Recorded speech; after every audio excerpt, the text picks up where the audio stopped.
Hey, how are you? Why don't you come right on in? Fine. I should do a farm tour. Sure, nobody's here. It's 11. At 11 o'clock, you need to call me at my house. You gotta leave a message. Yeah, I got a tour coming at noon, and I'm sorry I didn't let you know. It's a CSA tour. And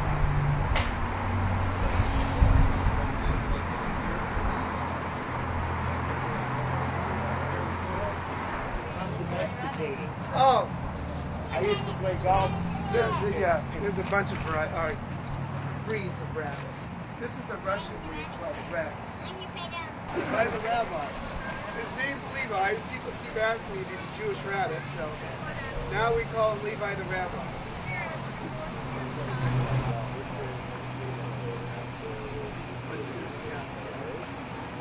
Wild.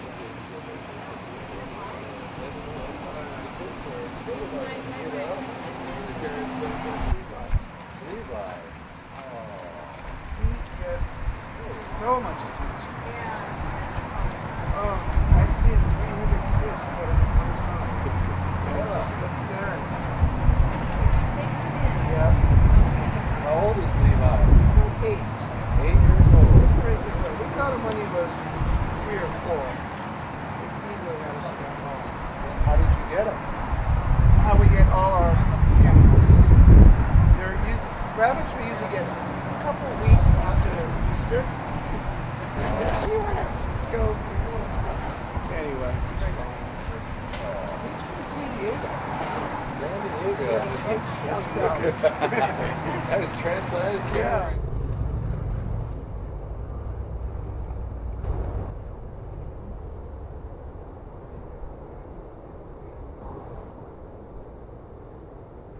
Yeah.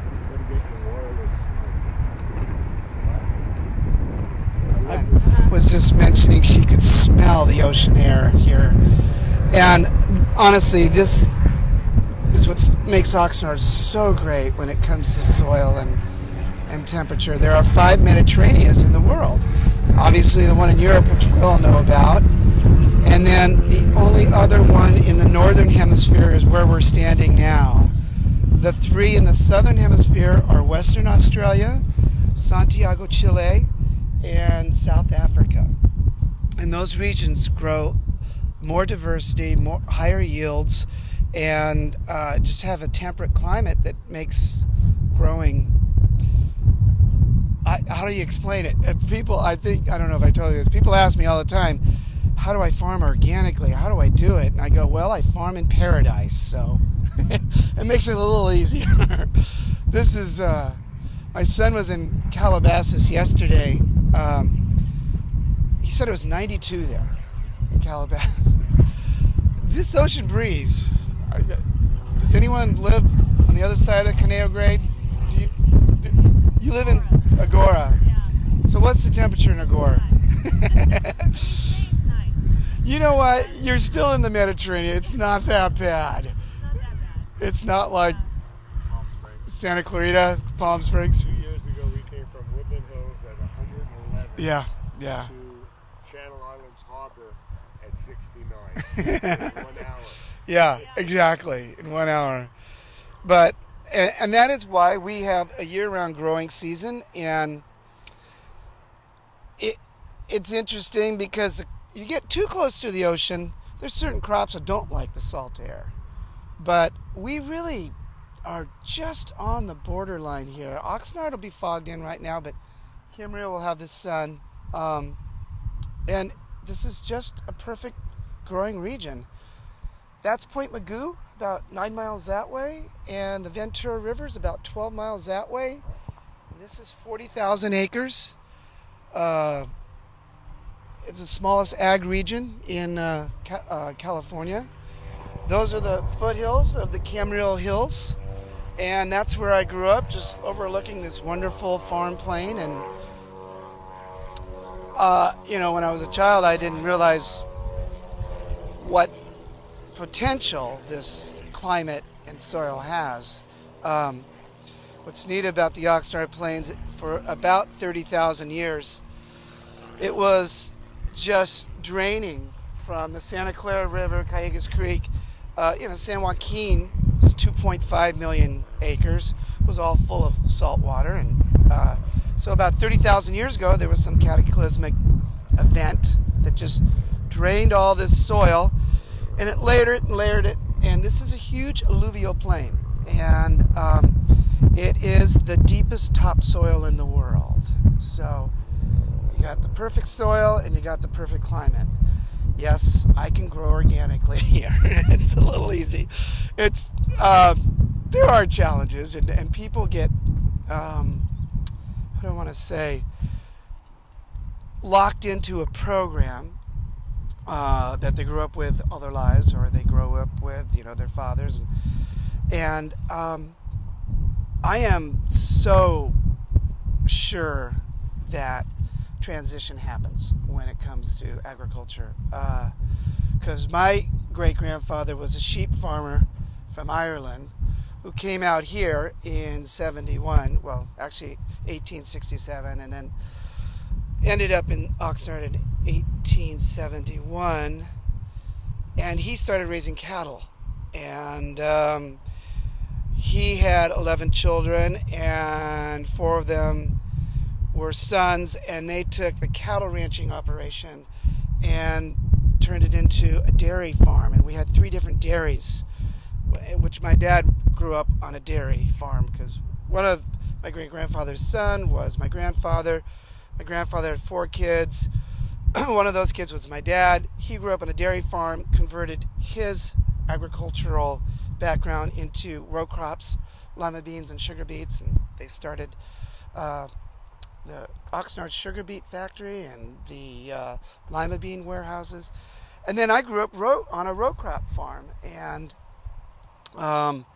so I know our history. It's all about change, and that's something farmers don't want to hear about, but they all kind of accept in the end. And you have to go with the flow. Things change all the time. I'm an organic farmer, and that is, truly, it's in my heart, my soul. I love growing without pesticides, but also a big part of it is because of demand. We, in Southern California, I started doing the farmer markets in '92, and for about 3 years, I listened to these people come up to me and ask me if my product was organic. So I'm a slow learner, and after 3 years, I finally decided to go certified organic, and I've been that way since '95.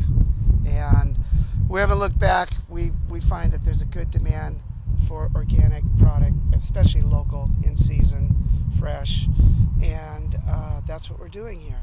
That's what it's all about. I'm going to talk to you now about how we do it, and instead of you got to remember, I grew up, born in 1952, and basically it was lima beans in the summer and sugar beets in the winter. And then in the 60s, 70s, and 80s, there was more diversification. There were more broccoli and cauliflower and lettuce and celery and tomatoes. And then in the mid to late 80s, the big companies from Salinas and other areas came here because it was still an agricultural region, and they obviously heard of the yields that this area gets. We get higher yields than any other place in California, maybe excepting Salinas Valley. Salinas Valley is 250,000 acres. Again, we're 40,000. We are small, but we still do great when it comes to farming. The only other region that could have been better than us, and in 1954 was the largest United States ag region in the United States, was Los Angeles County, which doesn't grow much anymore. But they were full of row crops and dairies and cattle also. So converting to organic meant, for me, you can't grow just one crop.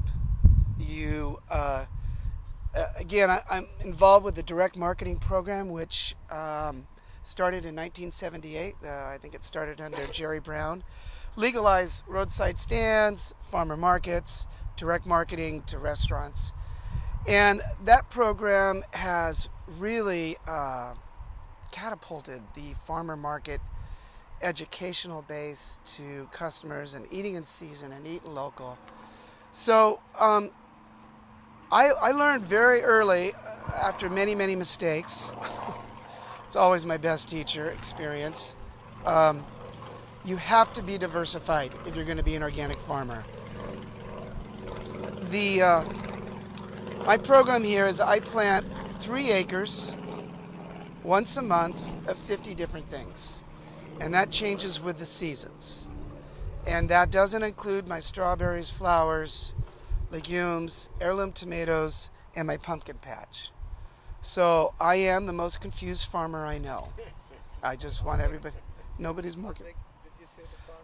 Our farm is 300 acres. 250 acres of it is certified organic. I farm 30 acres. And of that 30 acres, there's about 15 acres of vegetable row crops, about 6 acres of strawberries, and what am I leaving out? Heirloom tomatoes, pumpkins, permanent flowers, cover crops, and when I start using terms I take for granted, tell me, does everyone know what a cover crop is? No? Good. Actually, a cover crop is something you grow for the soil. Typically, you don't harvest cover crops. It's to put carbon matter into the ground, and most cover crops are legumes, nitrogen fixers. Legumes take nitrogen out of the air and put it into the soil. So you cycle that. Yeah, anytime you can grow a cover crop, you're making your soil very happy. That's kind of using that as your fertilizer. Exactly. What percentage of the year? As often as I can, but because it's a luxury and it costs money to do that, I don't do it enough. But I grow lots of legumes. Now, the legumes that I grow, like beans and peas and favas and lots of other different legumes, we harvest. But again, they're taking nitrogen out of the air, putting it in the soil. My lima beans, my fava beans, my peas. It's really nice to grow. I'm getting ready to put, see that implement right there, that spring tooth. I'm going to put in about 1.5 acres of cover crops there that'll grow for about 3 months. We'll turn it into like a green maze for Halloween for the kids, and then we will plow it in and put strawberries there. So I'm getting a triple use out of it. It's for the soil. We're going to have a maze there, and it's for the strawberries that I'm going to plant next. This is kind of your learning curve. Oh. To figure out like how to keep the 3-ring surface. Yes. Going. And you couldn't have put it better. It is a Chinese fire drill every day. Well, it's a learning curve. The first 10 years, from 95 to 2005, I mean, there was times we had way too much of this and not enough of this. And I really had only read about cover crops, and I knew about legumes, obviously. But finding a program with 50 different things and knowing what the season is for all this stuff, and learning about flowers. All my flowers, we'll walk by them. I love saying this. Everybody loves my flowers. And I go, well, those flowers are working flowers. If you look all around my strawberries, they're lined with flowers. Now, not only do we sell them, but they bring in beneficial insects. But you hear that, don't you? Yeah.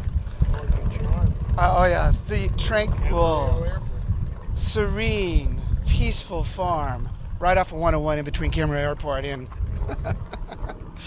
it's a little. Still here. It's still here. It's not a Yes. jungle.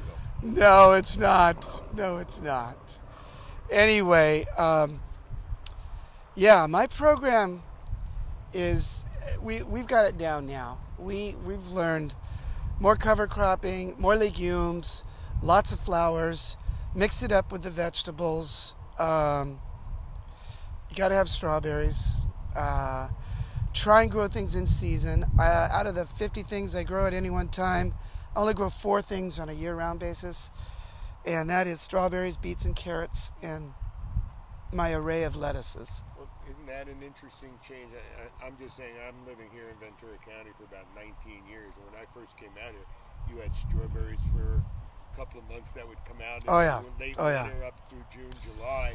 Yeah. That was it. Well, everybody needs to understand growing strawberries at sea level is a modern miracle. Strawberries come from alpine regions, and then about 60 years ago, they genetically engineered them to grow at lower level elevations. And then also about 60, 50 years ago, they genetically engineered them to produce year-round. I mean, there is a season for everything. Every time you walk into Vons and Albertsons and you see everything all the time, every day of the year, that's a modern miracle. Things really do have seasons, everything you see. And that's my biggest educational point I make to everybody. Eat what's in season. You know, I have a lot of greenhouse growers, and they're not going to like me saying this, but I love tomatoes in season. Try and eat tomatoes in the winter or spring. Well, be my guest, but the difference between eating them in season in the summer and fall may change your mind if no one else can. Eating strawberries in the fall when they're in season in the spring, have fun. They're more expensive, they're sprayed more, and they don't taste as good.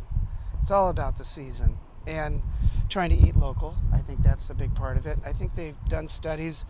The average food product in your store comes 1,500 miles away. Your carrots, eating peaches, plums, and nectarines in February, where they come from another hemisphere, big encourager about eating in season and changing demand that way. I know I got off track. Were you asking me about water? I know I did. Where was I? Somebody help me. What about even the crops that require more water now, but the progress in technology, and UC Davis and the likes might engineer you strawberry that requires less water. Do you collaborate with any? Of course, yeah. And any progress? I'm actually meeting with a group of people next week that have a product that makes my soil, it retains water longer. There's all sorts of great things we're doing, but 2/3 of the population of California lives Santa Barbara and south. And the water demand in Southern California is at its maximum. Even with all the scientific research you can do, we're still going to have to be more water-wise. And I think it'll be an economic limitation before the rationing happens. But maybe it will be God forbid this year we had a pretty wet winter. We had 19 inches of rain, 4 inches more than normal. Last year we had an average winter. We get a dry winter, it's going to change everything. So you're on sustainability. That word, I hear so many farmers use that word, and it bugs me because that word sustainability is like all natural. You know what I mean? People are just trying to advertise with that, and it's like locally grown. I went into Vons the other day, they had locally grown papayas from Hawaii. I was going, wow. Local if you're in Hawaii, right? But it was in Oxnard. You know, they got locally grown on all the produce, and it's from Mexico. Stores are really mixed up. Oh no, they're just trying to capitalize whatever they can. Yeah. This is what's locally grown. How many other, you sell, I think if I remember you saying, you sell all of your to end users. Yeah, I do. I'm involved with the direct marketing program, which basically, my grandfather was a truck farmer in the 40s and 30s. They took stuff down to the LA market. It's an old word, but that's what it is. We go to 9 farmer markets a week. You don't go Channel Island. Okay, you guys. This is. I used to do 20 a week. 20. So he needs a collaborator. Do you work with Farmer Fresh to you? They buy our stuff. I've seen our stuff in their package. Good. I'm spoiled. I have this rule. We don't go an hour from the farm. We deliver to about 40 restaurants a week, twice a week, on Tuesdays and Fridays. We go to 9 farmer markets a week. We have a roadside stand, open 7 days a week. And then we have a community-supported ag program, which is basically a weekly box of produce to families once a week, every Tuesday. That, to me, is as confused as I can be. It's a great way to work because I'm not working for Driscoll. I'm not working for Dole. I'm not working for the big growers. I mean, some of the biggest ag multinationals. And Driscoll is, these companies, what's nice about the company that's on my farm is that they are all organic and they are working with a program that's diversified here. So when I see big growers doing that, I know change is coming. I think we are going to experience it in the next 20 years. And then there's this little thing called the food revolution going on. More and more people, they want food in the schools that's healthy and local. I'm on the Los Angeles Food Policy Council. I got appointed to that about 6 months ago. And it's setting food policy for the next 20 years in LA County and the region. And their whole mandate right now is to buy local and to eat in season. And they're fine with... they're telling me they want to buy my product when they know they can get it cheaper from Mexico. That's a good thing. That means they really are putting their mouth where their money is, or their money where their mouth is. So I love it.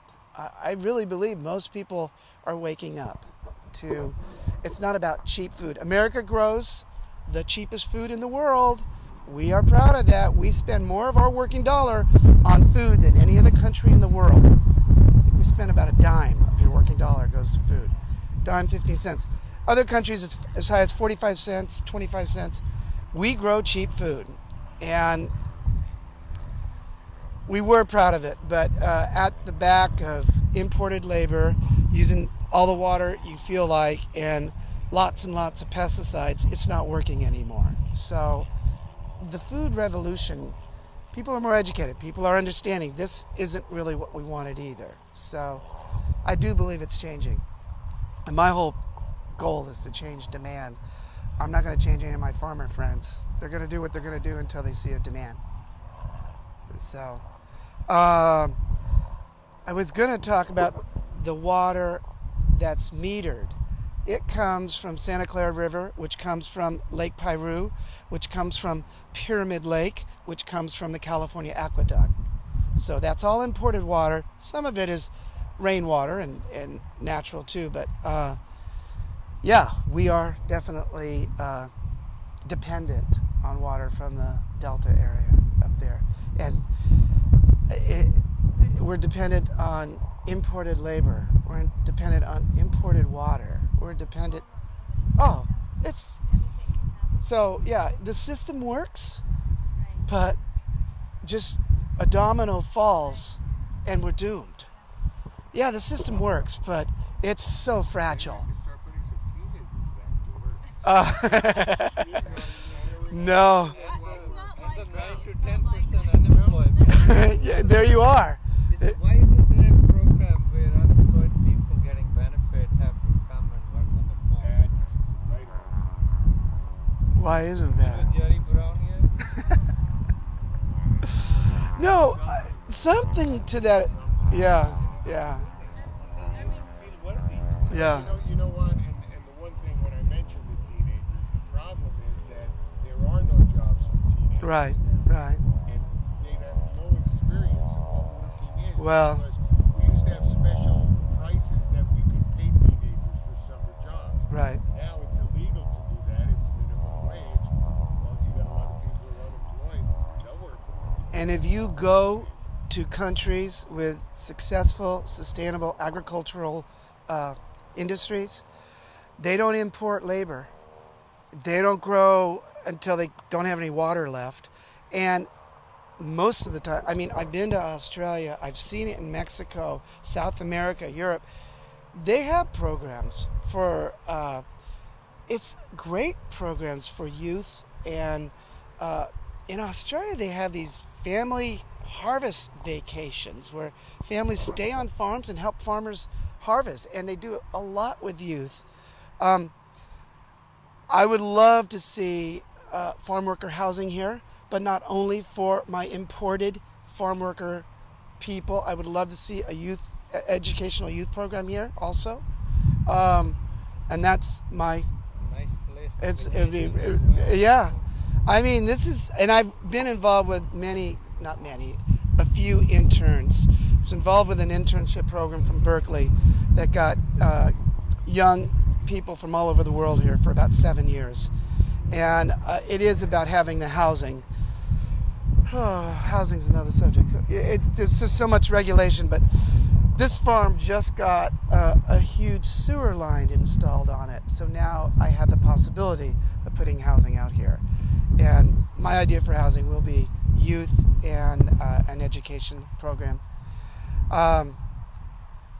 Yeah, another subject, another dream. But we'll see. At least we're recording it now, so that we show you. Good. That's right. That's right. Is there a pressure to sell the farms to all the developments that goes on? How do you combat that? We get many offers to sell. I mean, basically our farm is 300 acres and half of it is in SOAR, Save Our Agricultural Resources, which means I can't develop that without voter approval. And the other half is in an urban reserve with the city of Camarillo, which means someday it will be developed. If it is developed, I'd love to see a really nice market distribution center here with maybe a dairy and maybe a seed mill where I could grow my own seeds. That's something that I need to do, and we used to do in the past. Maybe a cool museum, and maybe a really nice restaurant. I don't know, a restaurant would be nice. But, Nice sounds like a dream. yeah, I mean, Dreams to reality. it would be a really great place to learn the importance of agriculture. You know, obviously, sorry, let me get rid of this. Sorry. And obviously, being off 101 freeway, yeah, it's industrial park there, little airport over here, 200 homes called Spanish Hills up there. Yeah. We're getting rid of my farm fields in front of my home at Springville. Oh, are you there? Is it, yeah. They're going to carve It's just that up. to coming down the road, yeah. But hopefully, My daughter loved going there, playing the field. yeah, I know those fields. That was old lemon orchards and, yeah. We have movies, and when I grew up, there'd be one car every 25 minutes on that. This was a 2-lane road before 48. In 1948, it became a highway. In 1963, it became a freeway. Now it should be a monorail down the middle that's solar powered. I don't know. You know, it's just, I can't wait for Carmageddon next week, huh? 405 being shut down for a weekend. That's going to be Hard to interesting. house many people that are just like stuck. They can come out and pick. Yeah. Yeah, there you go.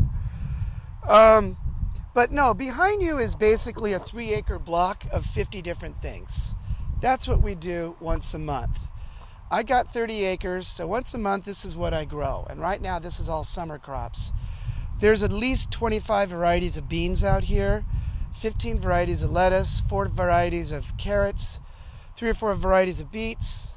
I'm going to say 10 varieties of greens, baby vegetables, eggplant, cucumbers, corn, sunflowers, lima beans. It's what we do. And this type of diversity, yes, makes me the most confused farmer there is, but it also confuses the insects. People ask me all the time, how do I control those bugs? So the bugs fly over, they buzz by, and they go, oh no, I ain't staying here. I want to go back where I saw 200 acres of strawberries. That's where it was easy. They need one big color, and they figure that out. This is too hard for them. I really don't have too many insect problems with this type of diversity. And, you know, I shouldn't say that all the time. If it gets real hot, there'll be more aphid, there'll be more cutworm. But it's nice, this type of diversity usually works. My biggest pest out here are these little mammals called squirrels and rabbits. That one's 200 feet deep, but that's when it's salty. But harvest in the winter and spring and pull them out in the beginning of the summer. And then work the ground and then do it all over again for 30 years. That's why you got to use chemicals, because if you're going to put the same crop every year on the same piece of ground, that's why you need methyl bromide or methyl iodide now. If you rotate the crop around, then the soil is okay with that. You grow the same crop, the same piece of ground for 30 years, it's hard on the ground. So my strawberries are a little different because they're organic and I can't pump them up with conventional fertilizers. I have to use organic fertilizers, which are slower to go up. My strawberries are in the ground for about 1.5 years. So you're looking at young berries for me. They were planted 6 months ago, but they have another year in the ground. So I'm going to let us walk down a furrow. Pick a furrow and walk down it. Oh, yeah. Yeah, they're good. The redder, the better. The redder, the better. You know, I know most people like their food cold, but when they've been solarized by sun, it's pretty good too. Still taste the sun. Yeah, yeah. That's nice and sweet. They're good. And so these are grown without chemicals. We just bought a pack of strawberries. Come on in.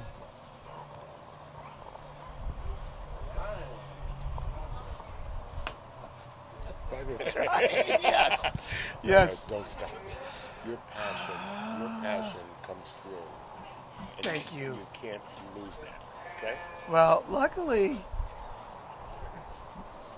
one more time. Prakash. Prakash. My gosh. This is Pepper. Pepper's. Yeah. Have you ever patted a chicken before? Yeah. But Have I you? got bit. Yeah. I'm not used to them yet. I'm kind of still scared. Pepper's like, we got a rooster in there, but Pepper tells the rooster what to do. She is like the alpha female, the white one. The solid white one. Oh no, where is the white one? Oh, he's over there, I think.